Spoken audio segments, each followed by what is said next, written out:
Des cours d'eau rayés de la carte, disparus, comme s'ils n'avaient jamais existé. Voici l'incroyable histoire des ruisseaux fantômes livrés aux produits phytosanitaires. En France, il est interdit d'utiliser des pesticides trop proches des cours d'eau pour protéger l'environnement, la faune et la santé. Les agriculteurs doivent respecter une distance de sécurité de 30 cm à 5 mètres selon les produits phytosanitaires utilisés.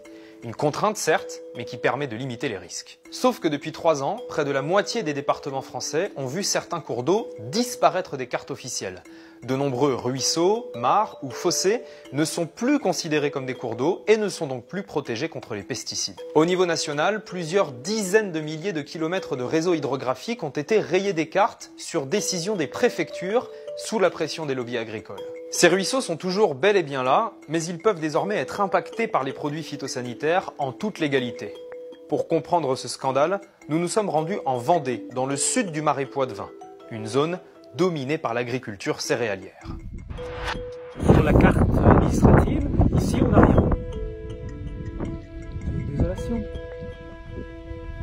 Après dans ce secteur-là, ici, voilà. Tout ce qui est en rouge, là, n'est plus considéré comme devant être protégé. Cette carte-là, c'est la dernière version publiée par la préfecture, janvier 2020. Tout ce qu'on voyait en rouge sur la précédente n'est plus représenté. C'est un réseau qui existe toujours sur les terrains, qui fonctionne sur le terrain, mais il n'est plus cartographié parce que il n'est pas considéré qu'il doit être protégé contre les pesticides, ce qui est totalement aberrant. Regardez cette carte. Avant, les agriculteurs vendéens ne pouvaient pas utiliser de pesticides en bordure des points d'eau représentés en rouge. Aujourd'hui, avec la nouvelle carte retenue par la préfecture, ce réseau hydrographique a complètement disparu. Les petits ruisseaux, les mares ou encore les fossés se retrouvent sans aucune protection contre les produits phytosanitaires. Moins contraignant pour les agriculteurs, mais très problématique pour l'environnement, selon ce militant écologiste. Il y a un impact immédiat sur la qualité de l'eau. Il y avait un peu de végétation aquatique, il y avait des grenouilles en quantité, des amphibiens en quantité, des libellules, etc. Tout ça a complètement disparu. C'est aujourd'hui des espaces qui sont pratiquement morts. C'est incompréhensible. Si on ne protège pas ce qui est ici, l'eau va circuler dans les grands évacuateurs et elle va aboutir à l'exutoire. Et forcément, donc, on transporte des molécules dangereuses pour la vie aquatique.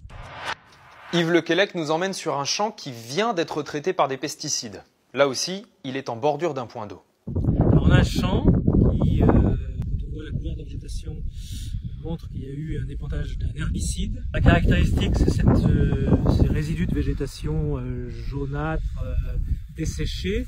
C'est probablement quelque chose à base de glyphosate. Très probablement. Rien n'est protégé en fait sur des espaces comme celui-ci qui sont vraiment très sous influence de pratiques agricoles très intensives. Ce sont des pratiques agricoles qui ne laissent aucune place pratiquement à quoi que ce soit d'autre que les intérêts économiques qu'elles représentent. Nous avons interrogé un agriculteur du département. Il confirme l'intérêt financier de cette nouvelle cartographie des cours d'eau.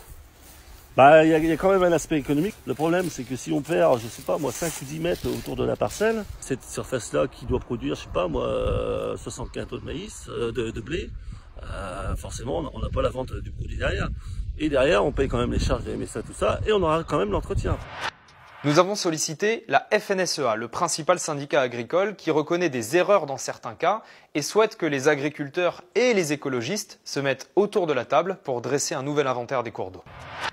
Si dans certains secteurs, certaines personnes ont l'impression effectivement qu'on a trop effacé, très clairement, il faut se mettre autour de la table, revoir effectivement s'il y a des sujets qui sont effectivement tellement mauvais comme ça a été établi, voir ce qui ne va pas, et puis derrière, avançons ensemble. Pour contester la nouvelle réglementation, France Nature Environnement a déposé des recours en justice qui ont déjà permis d'annuler 12 arrêtés préfectoraux qui avaient rayé de la carte des milliers de cours d'eau.